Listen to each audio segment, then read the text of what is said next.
Hello, everyone. Welcome to the Houston Climate Justice Museum and Cultural Center. I'm Aaron Ambroso. Myself and Tiffany Jin are the co-founders of this museum. We opened in November. We're so thrilled that you all are here today. We are a museum dedicated to climate change and environmental justice. We're a bit of an art museum and a science museum put together. Climate justice is about the unequal opportunities for well-being within a warming world.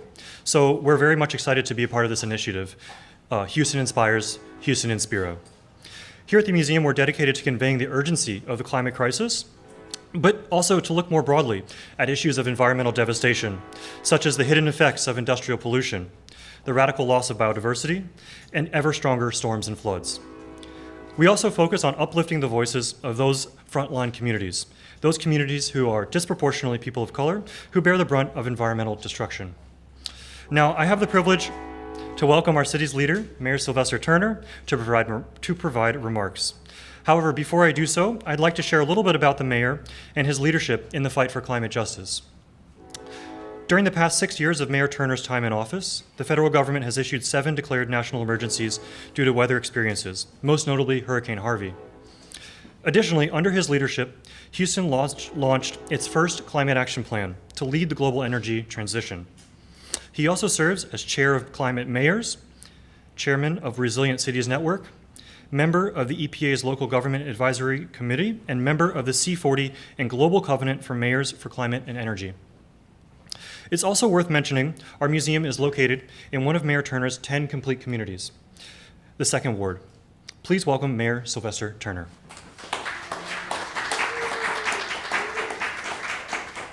Look, let me start off by thanking Aaron, and it's good to be with him and Tiffany and right here at this museum that opened in November, but quite timely and speaks to where we are and where we are heading. So thank you, Aaron, thank you, Tiffany, for your hard work. It's also good to be standing with Councilmember David Robinson, and I know this is a topic that's very near and dear to him and to all of you.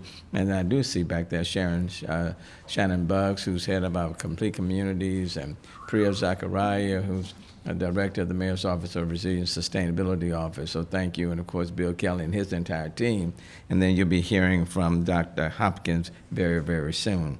Look, let me just say that it is good to be with everyone. I want to just say how important it is to be here at the Houston Climate Justice Museum and Cultural Center, and want to thank you all for hosting us today.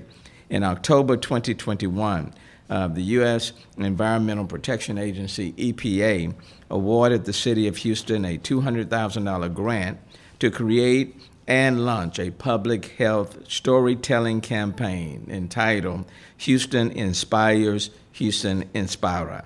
Today, we are kicking off a campaign that will engage environmental organizations, artists, and storytellers to inspire awareness and action to improve health and safety outcomes. The Mayor's Office of Cultural Affairs and Government Relations are leading this work with the Office of Complete Communities, Resilience and Sustainability, and the Houston Health Department. And I see Nicole Irvin with the Mayor's Office of Cultural Affairs. I also want to thank the environmental partners, Air Alliance Houston, Citizens Environmental Coalition, Environmental Defense Fund, and Houston Wilderness. Our partners play an integral role in raising awareness and uplifting communities that have, for decades, been under-resourced, overlooked, feel the direct impacts of climate change, and even exposed to air pollutants such as benzene, as well as other health conditions that have been exacerbated by COVID-19. Aaron spoke to this. These are communities that are in a constant state of need recovery, constant trauma. I'm optimistic and excited about this initiative aimed at impacting 5 of our complete communities: Acres Home, the Fofo, A-Leaf Westwood, Cashmere Gardens, near Northside, and right here in the Second Ward. As we know, these communities are experiencing inequity on many levels. The existence of concrete batch plants and the chemicals emitted into these neighborhoods, schools, and parks where our children learn and play have heightened health risks and disrupt their quality of life. I am thankful for the EPA under Administrator Reagan for their close lens on equity. Last November, I was able to sit down with Administrator Reagan during his visit to Houston. While in Kashmir Gardens and other areas, he had the opportunity to hear directly from people and tour the neighborhoods of most significant concerns. It is very, very encouraging to have the administration share our concerns and know the names and faces of those who are affected. Additionally, our federal partners are taking strategic steps to help address our public health crisis and realizing the importance of this investment into these underserved communities. This grant requires all of us to use our voices and creativity to promote equity and at a better quality of life, especially for our kids, through storytelling, art, advocacy, and other educational initiatives. I have said it before, and I'll say it again, Houston is home of some of our nation's best artists, and we must elevate their skills during this campaign to help raise awareness of real-life issues impacting Houstonians. It is my desire at the end of this campaign that Houston will be able to report back to the EPA that because of Houstonians' efforts and advocacy, our residents have said no to allowing these plants to be built and operated in their backyards at the expense of their health. And just a few years ago, our city witnessed the power of advocacy when the residents of Acres Home organized and demanded that the DeSoto concrete batch plant on DeSoto Street not open due to the learned health risks and inequities in an already hurting community. The community voiced their concerns through the power of art, and the developer withdrew his permit. This work can be done, but it does require all of us.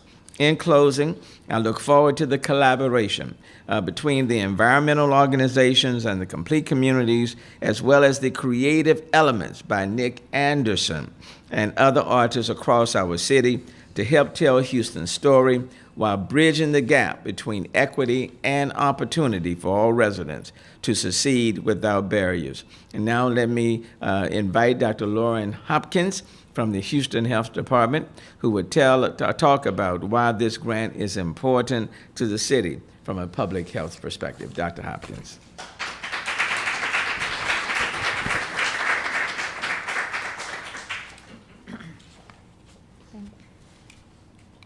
Thank you, Mayor. The communities at the center of this campaign have some of the highest health burdens in our city. Batch plants emit particulate pollution, which is linked to asthma attacks and cardiac arrest. And all of these communities have concrete batch plants. Unsurprisingly, communities near these plants clearly suffer higher rates of heart attacks and asthma attacks. For example, in Acres Homes, per 100,000 people per year, an average of 145 children suffer ambulance-treated asthma attacks compared to the city average of only 51. And in Kashmir Gardens, per 100,000 people per year, an average of 284 adults suffer ambulance-treated asthma attacks compared to the city average of only 66. And in that same community in Kashmir Garden, an average of 103 people per year suffer heart attacks compared to the city average of 66. These numbers paint a vivid picture of what's happening in our most vulnerable communities. That's exactly what this campaign is about. We need artists to illustrate what's happening to raise awareness and drive change. Now I'd like to introduce Paige Powell, who is the Executive Director of the Citizens Environmental Coalition.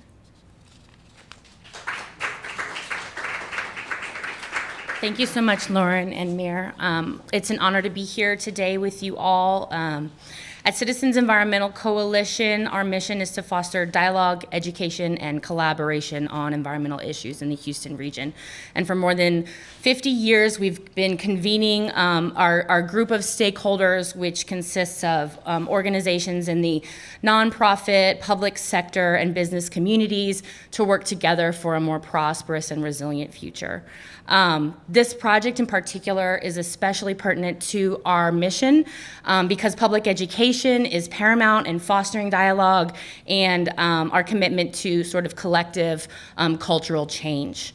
The partner organizations that we're going to be working with Air Alliance Houston, Environmental Defense Fund, and Houston Wilderness are more than prepared to take on the task of community outreach and, support this endeavor in any way that we're able to. And I just really look forward to diving into the work and seeing some of these great billboards all around the cities. As a multidisciplinary artist myself, I understand the importance and value of artistic storytelling in reaching a broad and diverse set of community members and stakeholders. And so I'm really excited to introduce Nick Anderson, who can speak more to the value of graphic storytelling in this campaign's efforts. Thank you. Thank you. Merriam-Webster's dictionary defines the word inspire as to spur on, impel, motivate. The origin of the word is Latin, inspirare, which means to breathe. Unfortunately, there are too many who live in our community who are at a serious disadvantage with this basic human right. There's a 24-year discrepancy in life expectancy between Houston's most privileged communities and the most underserved. I believe this is unconscionable. What we're doing to our fellow Houstonians is just, it's wrong. And I think people of goodwill, if they understood what was happening, they would say, no, this is wrong, this is unjust. And that's what this is about. This is about communicating what's happening to people, what we're doing to save a couple of bucks and a ton of concrete. The cost in human lives, in years taken off of life, is wrong. We are pressing some of the worst carcinogens known to man into the lungs of our children. PM 2.5 is very insidious because it's so small, it goes deep into the lungs and into the bloodstream. It causes serious health problems.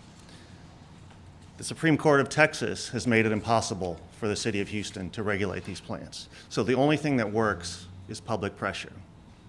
So here's a cartoon that we used in a press conference a couple of years ago to stop a concrete batch plant that was sited literally next to a park, across from a baseball field, where children play. That's how out of control this is. They can put these anywhere in our residential neighborhoods where they don't belong. So that's what this campaign is about. We need the creative community of Houston to participate in this project, to get the word out and to communicate with people who may be unaware of what is happening in their own community. We urge the artists of Houston to go to the Mayor's Office of Cultural Affairs, where we have the application live now, to participate in this project, fill out an application, because we need artists to communicate and creative storytellers to get the word out. With this grant, we hope to change the environmental consciousness of Houston, to empower and activate traditionally underserved communities, and to affect change. In short, to spur on, impel, and motivate Houston to be a better place for everyone, so that everyone can breathe freely. So we've got the sequel to this cartoon here. Desmond, can you give me a hand? We're unveiling now. So I believe that we are literally sacrificing children to save a few bucks on a ton of concrete. This is my vision of what's happening. And so I call on other Houston artists to engage with this topic and help communicate a message. Thank you all.